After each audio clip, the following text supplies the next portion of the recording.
Hola, hola, hola, buenas tardes de nuevo aquí con ustedes, su amiga y nutrióloga Sandra Arango. Bueno, estamos en esta semana maravillosa de la diabetes, estamos hablando de todas las patologías que tienen intrínseca esta enfermedad que afecta a muchas personas a nivel mundial.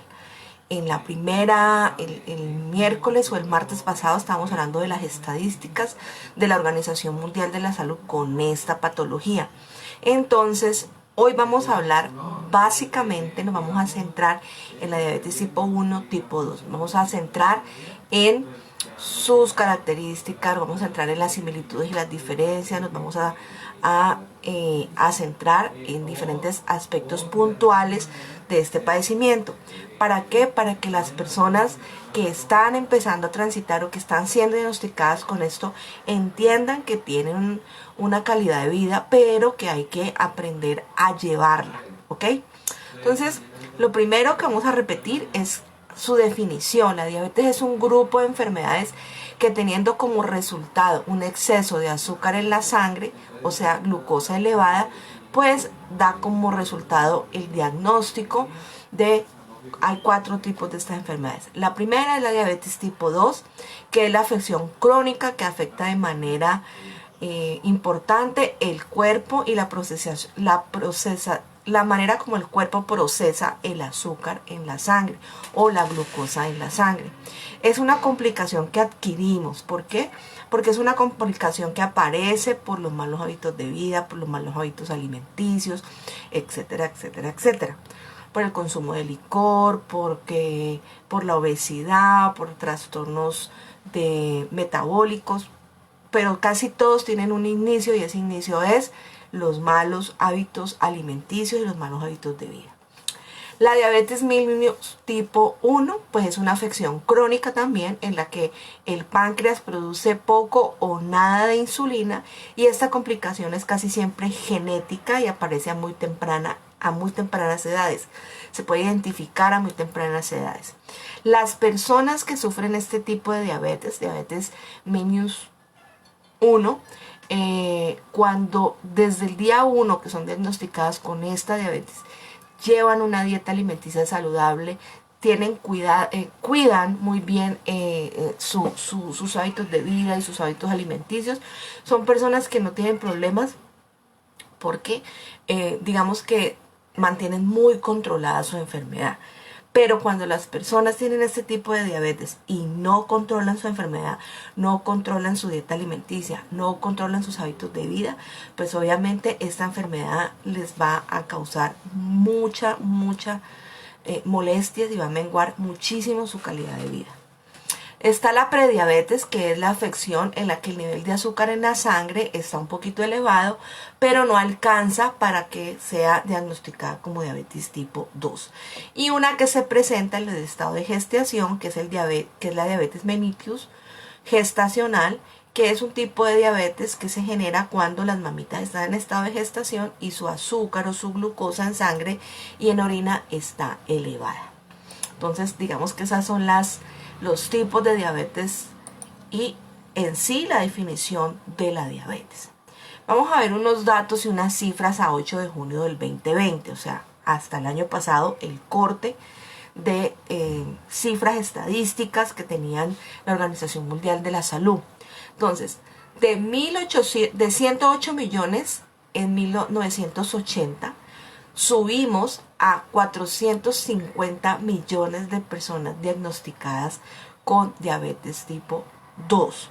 O sea, tenemos en este momento una cifra absolutamente desbordada de las personas que sufren diabetes tipo 2.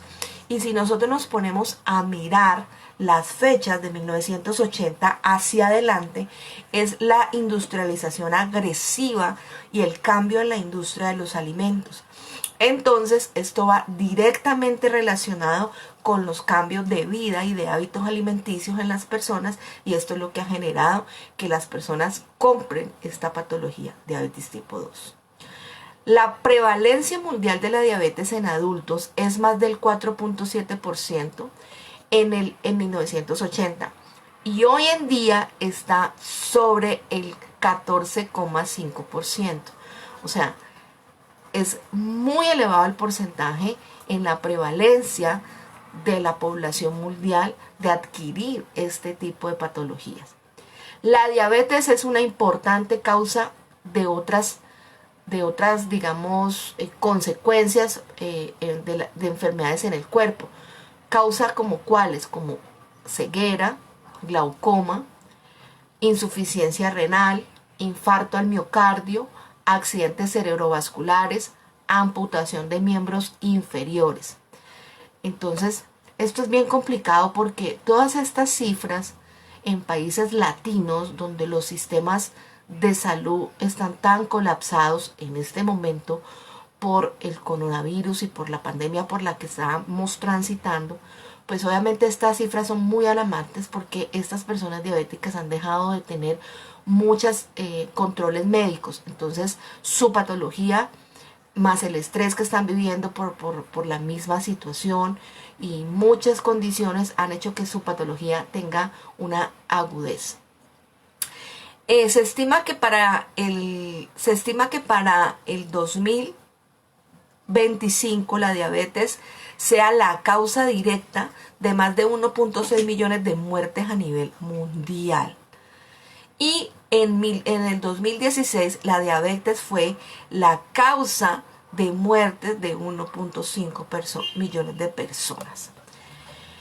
Otros 2,2 millones de muertes son atribuidas a la hiperglicemia y la Organización Mundial de la Salud estima que la diabetes es la séptima causa a nivel mundial de mortalidad.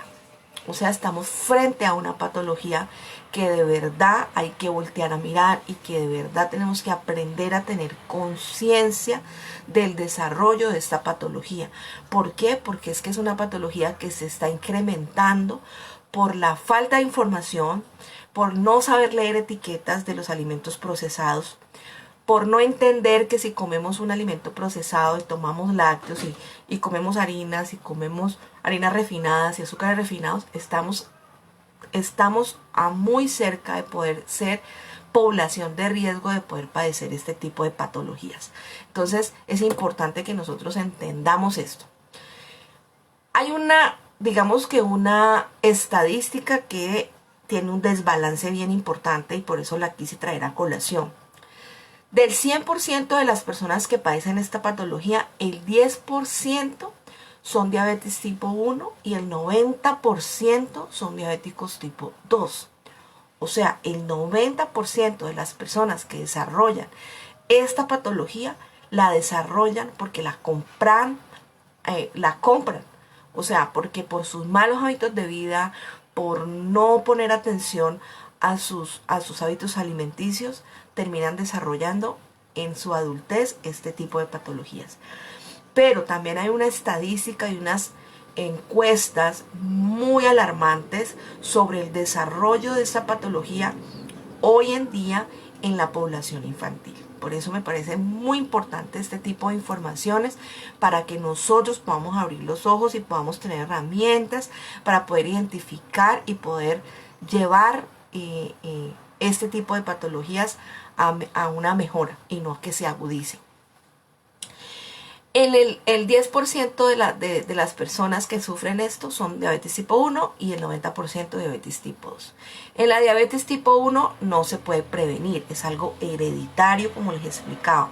La diabetes tipo 2 es totalmente predecible. Déjenme un momentico porque es que tengo una presentación aquí y el coso se me va. Bueno. ¿Cómo las prevenimos? Con alimentación sana, peso saludable, actividad física moderada. Estas son 3 herramientas que nos ayudan a prevenir este tipo de diabetes tipo 2. Y la diabetes gestacional, pues esta diabetes gestacional también es prevenible. ¿Por qué? Porque esto es un nivel alto de glucosa en sangre durante el periodo de gestación. Pero hay mamitas que creen que porque están en este periodo de gestación tienen que comer por dos. Resulta que el bebé solamente va a absorber los nutrientes y lo que necesita para su formación. El resto de azúcar, de grasa y todo lo que te comas pues se va a quedar en tu cuerpo, y a la única persona que le va a hacer daño es a ti, aún con un riesgo muy alto de que tu hijo tenga unas consecuencias luego en las células de su hígado, y muy probablemente al nacer sea un bebé macrosóbico y tengan que hacerle exámenes para ver si ese bebé no viene con una preglicemia. Entonces, por esa razón, las mamitas que están en este periodo de gestación deben cuidar y controlar muy bien la ingesta de azúcar y de harinas refinadas en el periodo de gestación para no desarrollar esta diabetes gestacional. Porque el 60% de las mujeres que están en periodo de gestación tienen muchas o altas probabilidades de desarrollar este tipo de diabetes gestacional. Vamos a ver y a conocer por ahí en el grupo al que yo les invito a que se unan, que es numeral glucosa 100. Les voy a dejar unas imágenes donde ustedes van a poder encontrar los niveles normales, los de prediabetes y los de diabetes, de glucosa en sangre. Esta glicemia antes, nosotros tenemos algo que se llama glicemia prepandial, que es la diabetes, es el nivel de glucosa en la sangre antes de consumir alimentos. Esta glicemia debe estar, a niveles normales, debe estar entre 70 y 110 miligramos sobre decilitros. Entre 70 y 110. Cuando en ayunas o antes de consumir alimentos nos medimos la glucosa y esta glucosa está por encima de estos niveles, pues hay que empezar a prender bombillos de alerta, porque algo puede estar ocurriendo. Sandra, pero es que yo nunca me he medido la diabetes.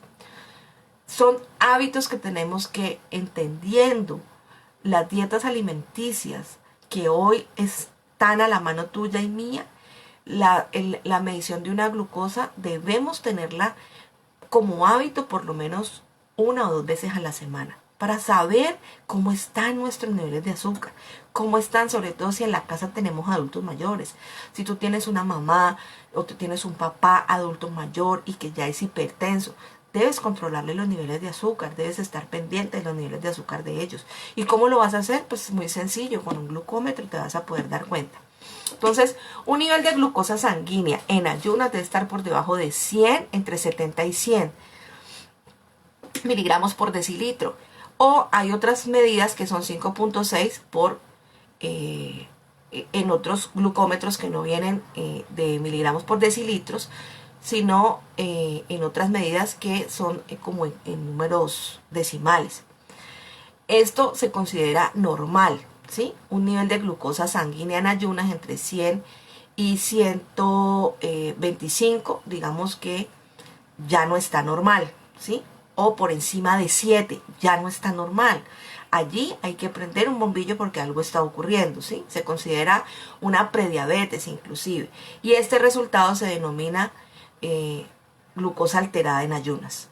Así como cuando tú empiezas a tener diferentes situaciones y tu médico te manda a hacer un afinamiento cardiovascular y te debes tomar la presión 2 veces al día, en reposo, en actividad, y hacer el recuento y luego llevárselo al médico cardiovascular para que él determine si necesitas alguna pasta para tu presión, porque puede ser que estés teniendo fallas cardiovasculares.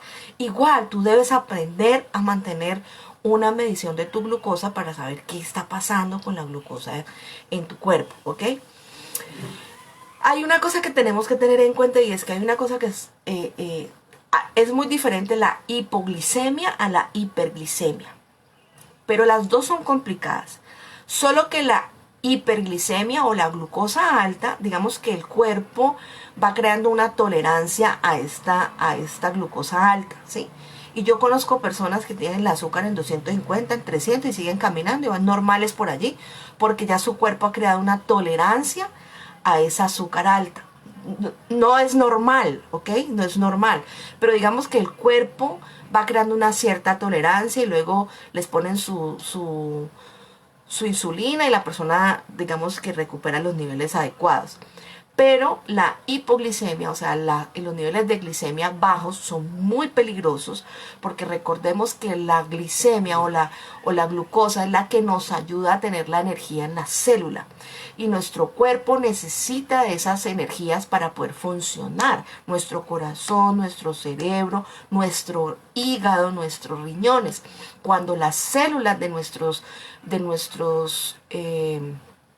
órganos se quedan sin esa energía vital para poder funcionar, es muy complicado y es muy delicado, porque podemos tener falla renal, podemos tener falla hepática, podemos tener un infarto al miocardio y nos podemos quedar por una baja de azúcar. Literal, las personas que tienen este padecimiento, yo llegué a desarrollar en algún tiempo de mi vida hipoglicemia, y te digo que cuando vienen los síntomas, cuando vienen los bajas de azúcar, tú sientes literal un estado de conmoción en todo tu cuerpo, porque sientes que te falta el aire, sientes que no tienes energía ni siquiera para caminar, sientes que te duele la cabeza, te da desorientación y necesitas comer rápidamente para subir los niveles de glucosa. Entonces es muy, muy, muy peligroso, muy peligroso. Ah, es que yo tengo mis niveles de azúcar bien, yo los tengo sobre 60. No, eso no está bien. Esos niveles muy bajos de glucosa en sangre. Entonces, los niveles deben de estar por encima de 75 para poder estar, digamos que bien, ¿ok? Un nivel de glucosa por debajo de 60, de 50, no está bien. No está bien, y hay que empezar a hacer análisis para ver qué está ocurriendo, ¿ok? Entonces, vamos a dar las cifras, o vamos a decir las tablas, la tabla que tiene la Organización Mundial de la Salud, o la tabla por la que nosotros nos podemos dar cuenta cómo están nuestros niveles de azúcar, ¿ok? En una prueba, digamos que aleatoria de glucosa en plasma,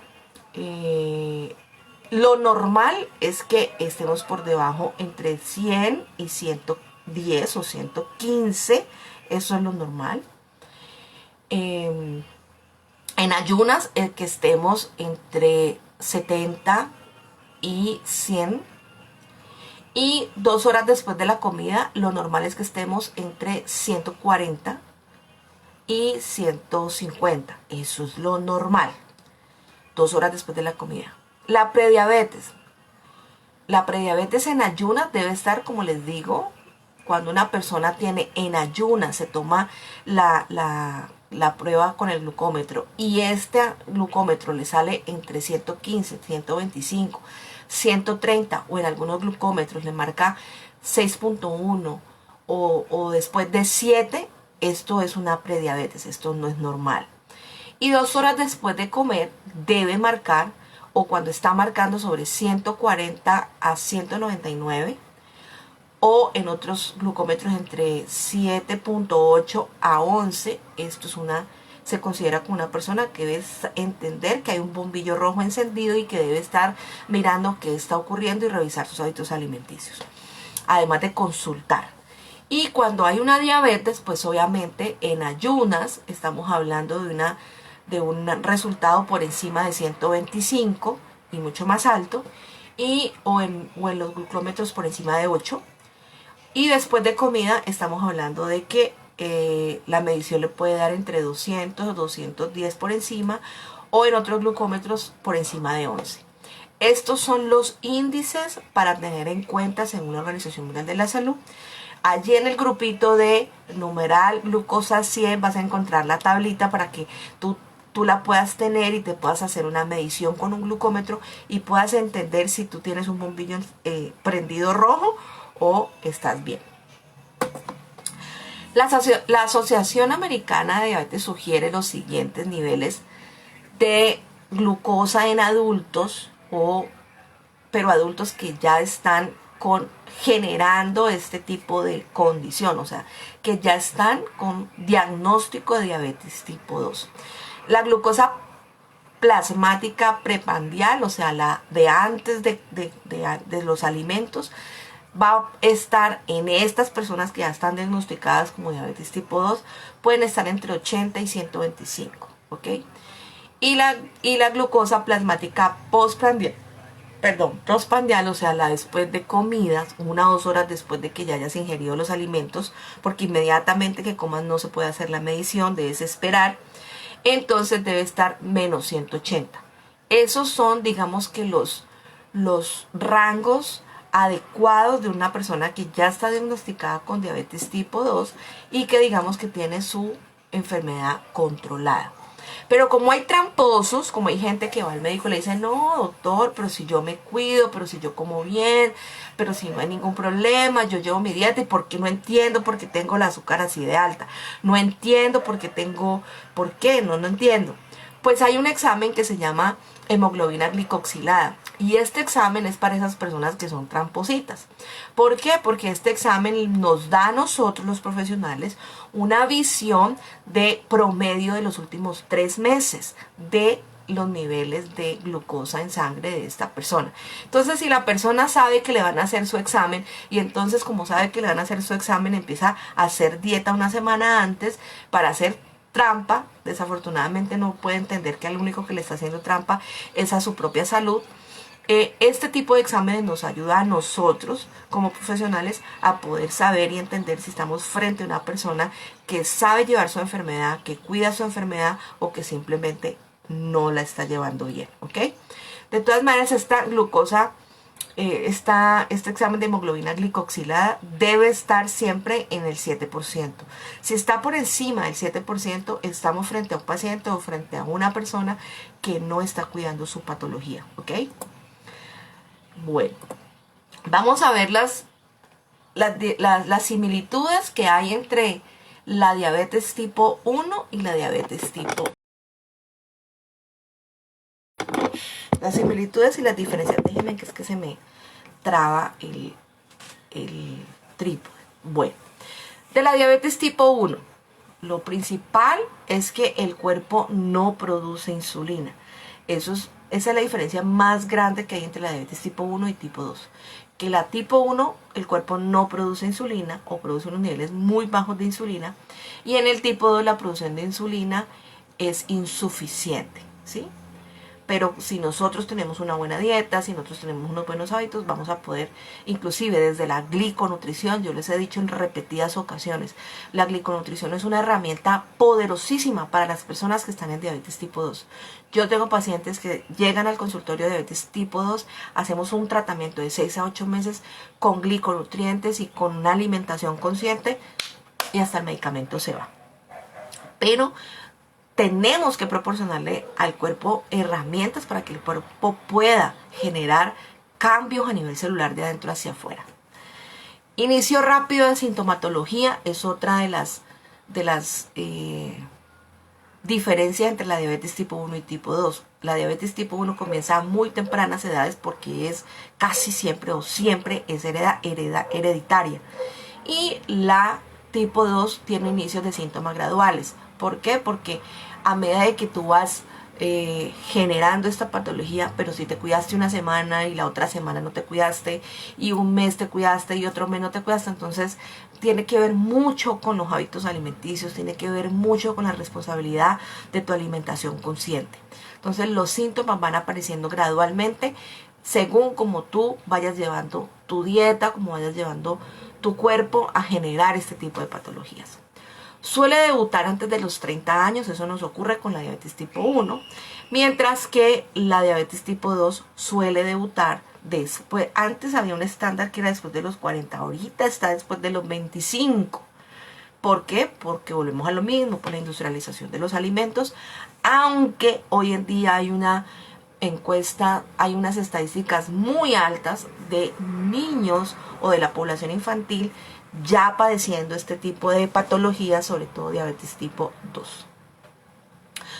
La diabetes tipo 1 es provocada por un ataque del propio sistema inmunológico, o sea, mi cuerpo ataca a mi cuerpo. Y la diabetes tipo 2 está relacionada mucho con patologías como obesidad 3, obesidad mórbida y sedentarismo, malos hábitos de vida, malos hábitos alimenticios. La diabetes tipo 1 nos puede prevenir. Ella aparece y pues hay que afrontarla. La diabetes tipo 2 es totalmente prevenible y totalmente reversible si tomas conciencia de lo que tienes que hacer y de cambiar inmediatamente tus hábitos alimenticios y tus hábitos de vida.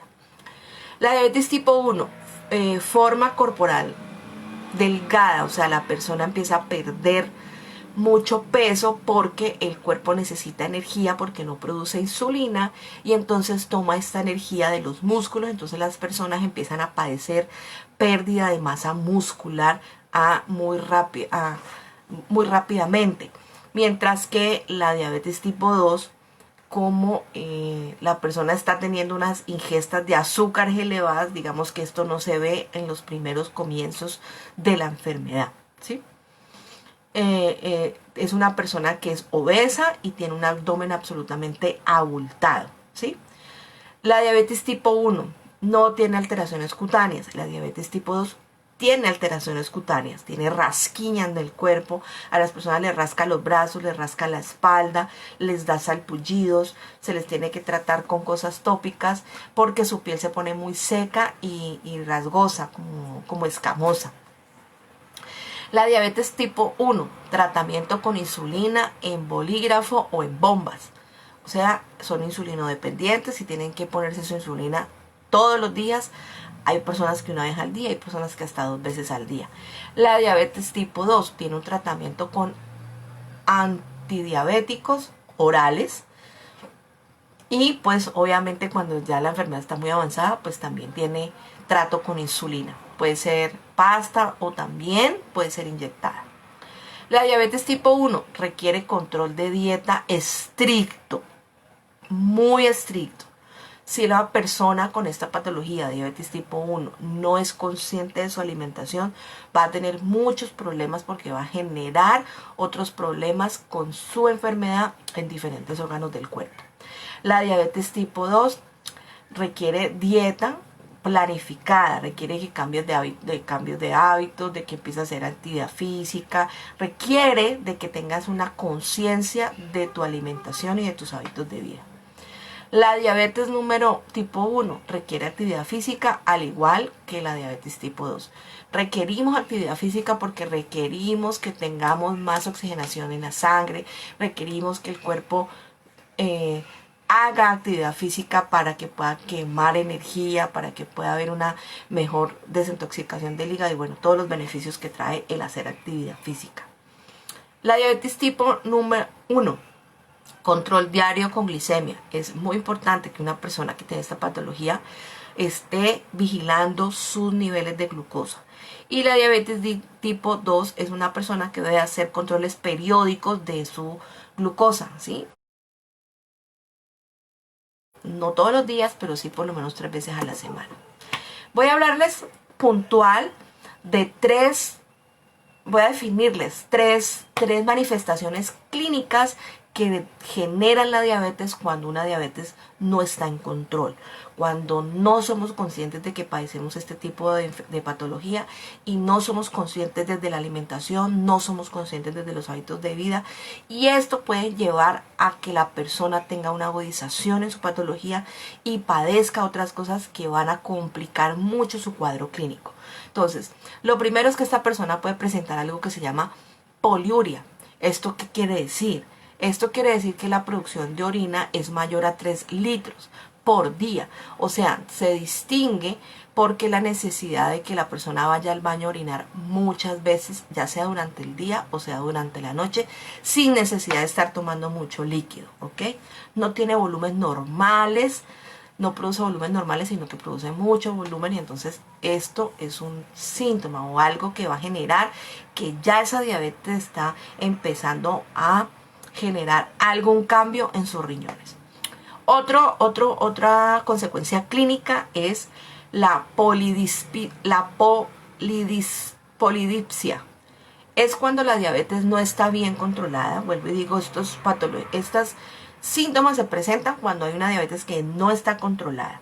Y es cuando la persona padece de mucha sed, todo el tiempo, es una sed excesiva. Tiene mucha ansiedad por tomar líquido. Es el término médico polidipsia para las personas que tienen una sed descontrolada, ¿ok?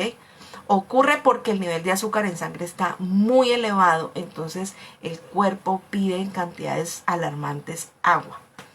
Y la otra es la polifagia, y este es el aumento anormal de la necesidad de comer. Por eso es que las personas tienen con este tipo de padecimiento de diabetes tipo 2 son las obesas, porque todo el tiempo tienen hambre. Hay un desorden hormonal de grelina y pectina, que son las hormonas del hambre, y estas personas todo el tiempo tienen fatiga crónica, todo el tiempo tienen hambre, todo el tiempo quieren comer. Pero sin embargo tienen una fatiga crónica, tienen un cansancio excesivo. Todo el tiempo se quedan quieticas un momento, las vas a ver durmiendo. ¿Por qué? Porque están con fatiga crónica, porque los niveles de energía, de glucosa en la célula no son los adecuados. Visión borrosa, mareos constantes, entumecimiento o hormigueo en las manos y en los pies, úlceras o cicatrices que no, las heridas que no cicatrizan. Entonces vamos a ver los síntomas de los diabéticos 1 y vamos a ver los síntomas de los diabéticos 2. Los dos tienen sed anormal y boca seca, con la diferencia de que los de tipo 2 es excesiva. Tienen muchísima más sed los de la diabetes 2 que los de la diabetes 1. Digamos que porque los diabéticos tipo 1 tenemos la seguridad de que ellos van a ponerse su insulina y esto les va a controlar un poquito el nivel de sed. Pero los diabéticos tipo 2 muchas veces ni siquiera se dan cuenta que están teniendo este padecimiento. El segundo síntoma es micción frecuente, lo que yo les estaba explicando ahorita. Muchas veces al día van a orinar. Los tipo 1 sí tienen menos frecuencia, en cambio un diabético tipo 2 va a hacer muchas veces al baño, va a hacer orina. Diabético tipo 1, falta de energía y agotamiento, y diabético tipo 2 es excesivo, es una fatiga excesiva y un agotamiento excesivo, extremo. La visión borrosa la padecen los dos, sensación de hambre constante la padecen los dos, con la diferencia de que el diabético tipo 2 es absoluto, todo el día tiene hambre, nunca está lleno, siempre tiene hambre. El diabético tipo 1 no padece de infecciones cutáneas. El diabético tipo 2 sí padece de infecciones cutáneas, rasquiña en la piel, tiene mucha más frecuencia o mucha más probabilidad a que cualquier herida, cualquier lesión que tenga en su piel se le pueda infectar y pueda tener un problema complicado en la piel. La diabetes tipo 1, la pérdida de peso repentina aparece, en cambio la diabetes tipo 2 no. La cicatrización es muy lenta en la diabetes tipo 1, en la diabetes tipo 2 también la cicatrización es lenta, pero digamos que tienen más probabilidad de que una herida se infecte y llegue a necrosear en la diabetes tipo 2. Estas son, digamos que los síntomas más comunes y más frecuentes entre la una y la otra. Causas. Bueno, tenemos unas causas que son claras, ¿sí? El estilo de vida, el estrés, la depresión, alteraciones en el sueño, las dietas hipercalóricas. Yo me aterro personas que están haciendo dieta de grasas, cuando la dieta de grasas te puede llevar a una muy complicada estado de generar diabetes tipo 2. Dietas altas en concentraciones de carbohidratos o refinados, el consumo exagerado de refrescos o gaseosas, el consumo exagerado de lácteos, actividad física reducida, sedentarismo, y obviamente todos estamos expuestos a la epidemia del siglo, que es el sobrepeso y el sedentarismo, porque el 70% de la población mundial padecen de sobrepeso y obesidad. 1 de cada 3 niños, dice la Organización Mundial de la Salud, en las estadísticas actuales, 1 de cada 3 sufre ya de sobrepeso. Y eso nos está diciendo que hay un problema muy importante en la dieta alimenticia de los niños de hoy. Factores de riesgo en los niños. ¿Por qué quiero hablar de los factores de riesgo en los niños? Porque tenemos que ser conscientes que esta es una patología que está cogiendo mucha fuerza en la población infantil. En niños con sobrepeso o obesidad, que tienen un índice de masa corporal mayor a 85, esto quiere decir que estos niños están teniendo un alto rango y un alto están en riesgo de poder padecer esta patología. Se indica glicemia en ayuno si presenta 2 o más de estos síntomas. Historia familiar, o sea que alguno de sus padres o alguno de sus abuelos haya tenido diabetes 1 o 2.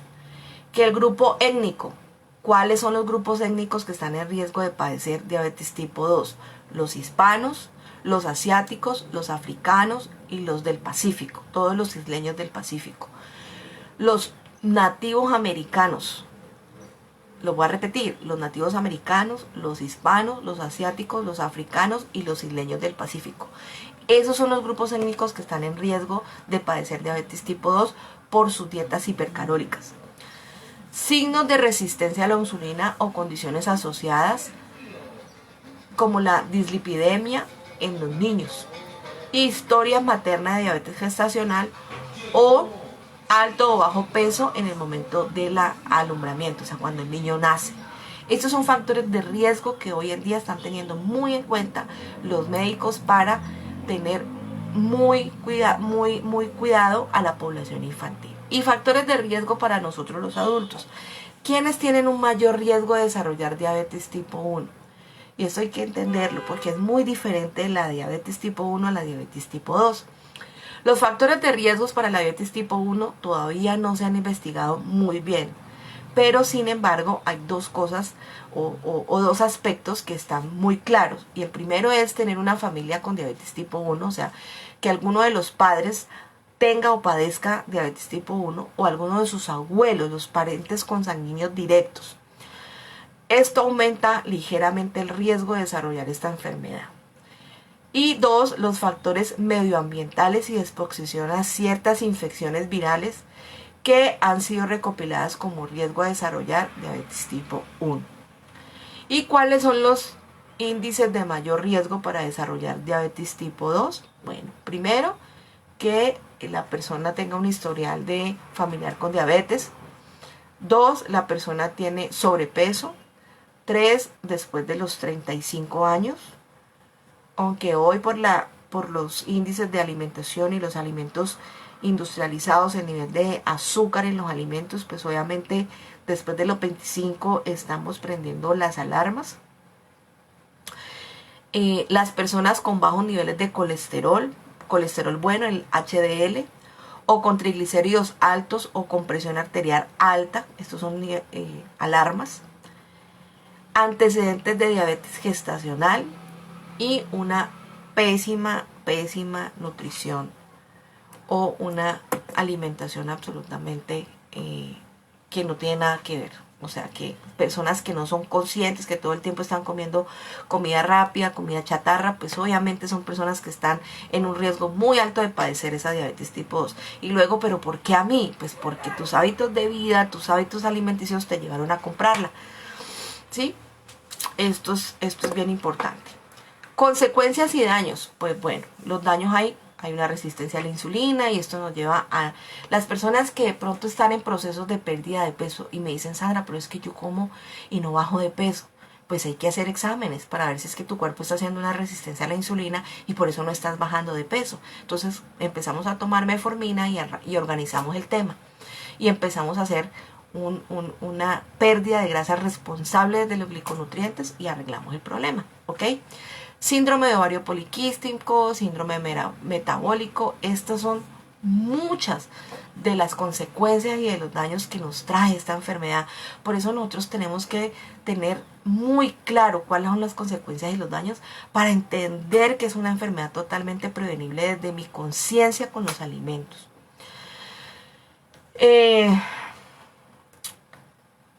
La glucoxilación de proteínas y acumulación de productos de la glucosa avanzada y la activación de las vías del sorbitol Bueno, voy a explicarles un poquito porque es que no quiero darles tantos términos raros porque quiero que la gente sepa y haga un desglose bien importante de esto. Y estoy hablando de la hiperglicemia.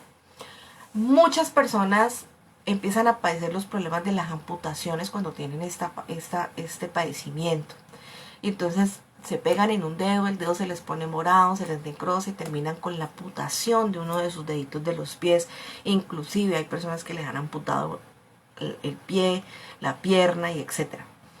Y esto es porque hay unos daños muy importantes por la producción de los radicales de superóxido que juegan un papel principal en los mecanismos del daño tisular, o sea, los daños de los tejidos por la irregulación o la irrigación sanguínea. Entonces, por eso las personas diabéticas que ya están diagnosticadas deben cuidar mucho el no correr este tipo de riesgos, ¿ok? Inflamaciones crónicas, son personas que todo el tiempo están inflamadas porque hay un problema con su hígado y con su páncreas, entonces tenemos inflamación crónica. Pueden haber daños en los riñones, daño en el corazón, daño en los músculos, daño en el hígado, en la vesícula, en las articulaciones, en los ojos, en la piel. Es una enfermedad que ataca además la parte emocional y el autoestima. Entonces, hay que conocer estos daños porque no por meter miedo, sino porque tenemos que ser conscientes de que la practicidad, la modernidad y los alimentos procesados, congelados, empaquetados, simplemente el consumo continuo te está llevando a comprar este tipo de patologías. Vamos a ver una diferencia entre los tratamientos de la diabetes tipo 1 y de la diabetes tipo 2. Las calorías totales. Aporte aumentado calórico requerido para alcanzar el peso y restaurar los tejidos corporales. Eso tiene que ver mucho. La persona diabética tipo 1 tiene que estar muy pendiente de que su dieta calórico-energética vaya de acuerdo al gasto calórico-energético de ella. Si una persona diabética tipo 1 no sabe cuál es su ingesta calórica dietética, pues tiene que ir rápido a consultar, porque si excede ese consumo va a tener un riesgo en su enfermedad. Y el diabético tipo 2 tiene un aporte reducido de esta dieta calórica energética. Va a tener un aporte reducido en carbohidratos y en grasas. ¿Para qué? Para poder ayudar a que su enfermedad no se agudice. ¿Ok? Efecto de la dieta en el diabético tipo 1. Se requiere ajustar la dieta al tratamiento con insulina y controlar los niveles de glucosa en la cantidad de insulina que el médico tratante de la persona le recomienda. En el diabético tipo 2, solo la dieta puede ser suficiente para controlar el nivel de glucemia en la sangre. O sea, si una persona diabética tipo 2 tiene una alimentación responsable y tiene una suplementación en gliconutrición, esta persona no necesita ni siquiera medicación. Pero si esta persona no es responsable con su alimentación, no tiene una suplementación adecuada para poder tener una nutrición adecuada, pues obviamente va a generar unas complicaciones más adelante. Distribución de las calorías en los diabéticos tipo 1. Los hidratos de carbono deben registrarse por igual en las diferentes comidas. O sea, estas personas tienen que ser muy cuidadosos en la cantidad de carbohidratos que consumen cada vez que comen, en las porciones de comida. Y son personas que deben de comer prolongados, o sea, deben de comer cada 3 horas más o menos para no tener bajones de azúcar. La distribución de las calorías en los diabéticos tipo 2 es por igual de hidratos de carbono, especialmente si se usa insulina. O sea, es muy diferente un diabético tipo 2 que no usa insulina, o sea, insulino dependiente, a un diabético tipo 2 que no usa insulina. Las personas que usan insulina deben saber que para ellas los carbohidratos, las azúcares y las harinas refinadas están prohibidas. Y para las personas que no son insulino dependientes pueden comer un carbohidrato por porción de comida principal, o sea, en su desayuno, o en su almuerzo, o en su cena. Horarios de comida para el diabético tipo 1. Pues es crucial para los programas de los diabéticos tipo 1 mantener unos horarios responsables y adecuados de comida para que no tengan cambios en la generación en la aplicación de su insulina. Y en los diabéticos tipo 2, pues obviamente son personas que no pueden tener ayunos prolongados de más de 5 horas. Alimentos entre comidas o antes de acostarse. En los diabéticos tipo 1 son muy importantes los refrigerios, por eso son personas que deben de comer cada 3 horas. En los diabéticos tipo 2 no son tan recomendables estos refrigerios porque lo que queremos es ajustarnos a una dieta entre 1800 y 2000 calorías dependiendo la actividad energética o el gasto energético de la persona. Algunas dietas aportan entre 1500 calorías y 1700 calorías y a veces estas dietas son muy deficientes en micronutrientes, por tanto no deben indicarse en periodos en diabéticos tipo 1 y tipo 2 porque podemos generar un desorden en su azúcar. Por eso es muy importante que cuando tú tengas este padecimiento busques un profesional, porque no todo el mundo puede hacer dietas para personas que están padeciendo esta. O sea, no, si yo soy diabético, yo no puedo tener la dieta del vecino para adelgazar, no puedo tener la dieta de la prima para adelgazar, no puedo tener la dieta que me diga. No, yo tengo que ser consciente que yo transito por una patología y que tengo que ser responsable con esto. Entonces, busca un profesional, búscame a mí si estás en este tipo de padecimiento, ¿ok? Y lo más importante, desde la gluconutrición, no me voy a cansar de decirlo, las herramientas que la gliconutrición tiene para un diabético son muy importantes para que tengas una dieta responsable, para que tengas tus células bien nutridas, para que no necesites la ingesta de carbohidratos y azúcares y todo este tipo de cosas y sientas hambre, sientas ansiedad. Por eso la suplementación con los gliconutrientes es tan importante y es una herramienta tan vital para las personas que tienen este padecimiento. Ahorita, y para terminar, vamos a hablar del nivel de actividad. ¿Por qué? Porque es muy importante. Una de las causas de desarrollar este tipo de patología es el sedentarismo. Entonces, vamos a ver en los chicos de los 6 a los 12 años, deben estar, para ser unas personas poco activas, deben estar entre los 7000 y los 9000 pasos. O sea, un niño o un chico entre los 6 y los 12 años que está por debajo de los 9000 pasos es un niño que no está siendo lo suficientemente activo. Entonces este niño puede generar una obesidad. Sandra, ¿y cómo le voy a medir a mi hijo los pasos? Con el celular, con el reloj. Hay aplicaciones que simplemente tú pones medición de pasos y el celular te mide y te hace un histórico de todos los pasos, de lo que caminas en el día, de lo que no caminas. Todo te lo dicen las aplicaciones. Hoy en día las aplicaciones son un mundo maravilloso. Entonces tú le puedes bajar la aplicación a tu hijo para poderle medir los pasos al niño. Y con eso darte cuenta si tu niño está siendo sedentario y puede desarrollar obesidad, o es un niño que está súper pilo y activo. Entonces los niños que están por debajo de 9000 pasos al día, entre los 6 y los 12 años, son niños que no están en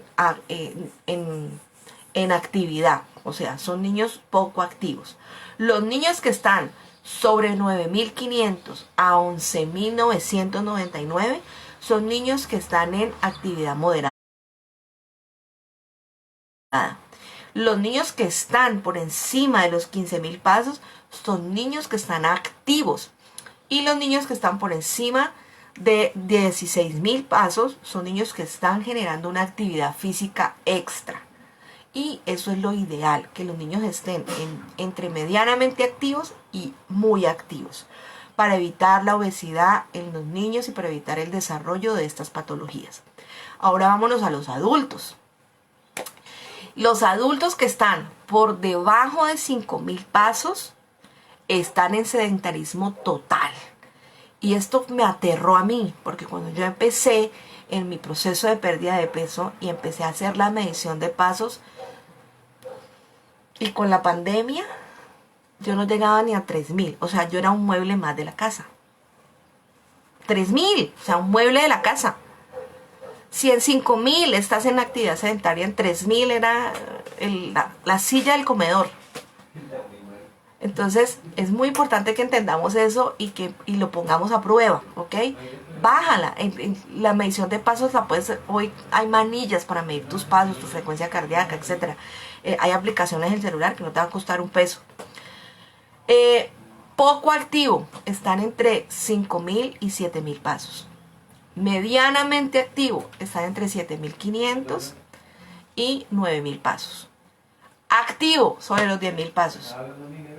Sobre los 10.000 pasos estamos en activos. Déjame aquí en tus comentarios si tú sabes cuántos pasos das al día.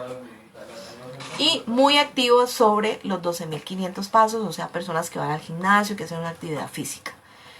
Bueno, esto es bien importante que lo tengamos en cuenta porque esto nos va a ayudar a poder empezar a romper con ese sedentarismo, y esa es una de las herramientas que tenemos para poder combatir esta patología de diabetes tipo 2. Bueno, esto era lo que quería compartir contigo este día. Ya sabes que el video queda allí colgadito en el grupo de numeral glucosa 100 para que te actives y te hagas parte de nosotros, y desde el grupo poderte ayudar a disipar dudas, a poderte ayudar a recomendar algún gliconutriente, una desintoxicación de colon, etcétera, etcétera, todo lo que hemos venido tratando en esta serie de videos. Ya sabes que me puedes encontrar en mis redes sociales, en Facebook como Sandra Empresaria, en mi Instagram y en mi canal de YouTube me puedes encontrar como Sandra Gliconutrición. O si quieres hablar directamente conmigo, pues simplemente me mandas un WhatsApp al +57 301 602 8482. Bueno, ya sabes, dale click a la campanita para que te lleguen las activaciones cuando nosotros salgamos con los en vivos y te puedan avisar, y dale me gusta, y sobre todo, compártelo, porque es información valiosa para una persona que esté en este padecimiento o que esté en obesidad y no sepa a qué se está enfrentando. ¿Vale? Nos vemos mañana con otra charla también de la diabetes. Un beso y Dios te bendiga.